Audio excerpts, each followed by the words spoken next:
Guilt. Have you ever felt guilty for not wanting visitors? Do you feel something's wrong with you because you'd rather spend an evening alone than entertaining guests? Here's what society tells us. The ideal person loves company, thrives on social interaction, and gets energized by constant contact. If you don't enjoy having people over, you must be broken somehow. But what if I told you that your resistance to visitors is ontaflotet, actually pointing you towards something profound about who you are? Today, we're going to explore why your need for solitude is sacred, not selfish. Let us start with a truth most people overlook. Your home isn't just four walls and a roof. It's not simply where you keep your furniture or sleep at night. Your home is the physical manifestation of your inner world. Every room, every corner, every quiet space reflects some aspect of your psyche. When someone enters that space, they're not just walking through a door, they're crossing a threshold into your soul itself.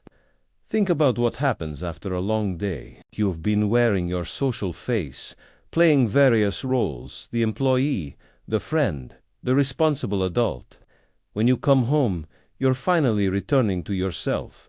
You take off the mask. You let down your guard. You breathe. Your home is where you stop performing and start being. And then the doorbell rings. Suddenly, you have to put the mask back on. You activate what psychologists call the social self, that version of you that knows how to make small talk. Be pleasant. Play the gracious host. Even in your own sanctuary, you're forced back into performance mode. Is it any wonder you resist this? Here is something fundamental about human nature that explains everything.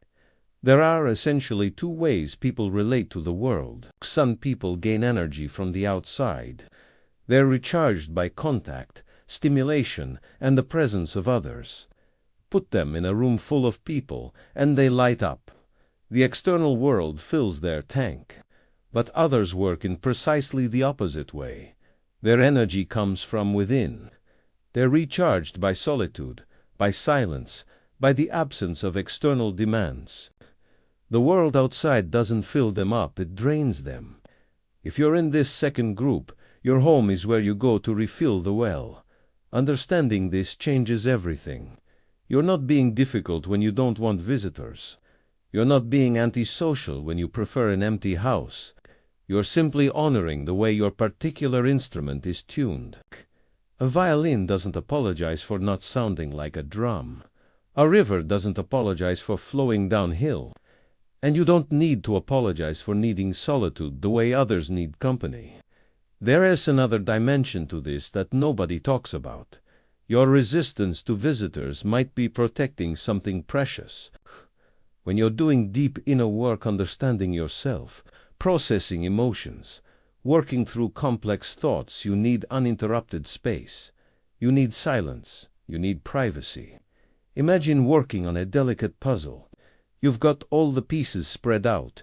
You're starting to see the pattern, making connections. Then someone comes in and bumps the table. All your work gets scattered.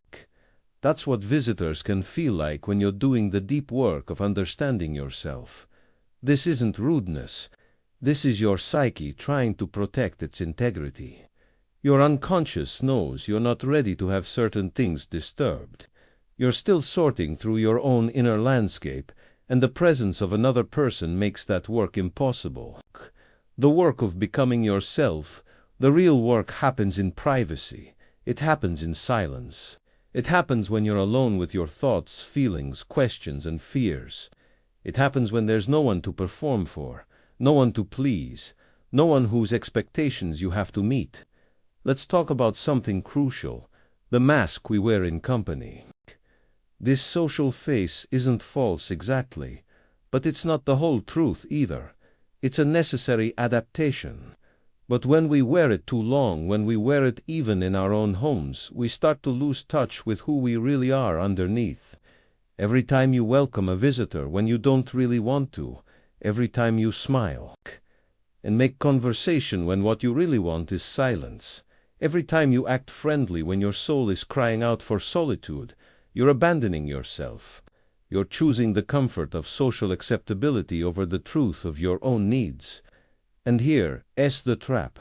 You've probably been doing this for so long that you feel guilty for wanting to be alone. You think there's something wrong with you.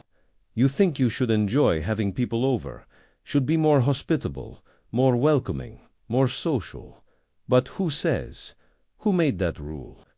The truth is, some of us are built for different work. Some of us are meant to go deep rather than wide. Some of us are meant to know a few people very well rather than many people superficially. There. An ancient archetype that appears in stories and myths across every culture. The hermit, a wise person who lives alone, who retreats from society, who finds wisdom in solitude. This figure isn't a failure. This isn't someone who couldn't make it in the world of people. This is someone who answered an ancient call, who followed a path that leads inward rather than outward.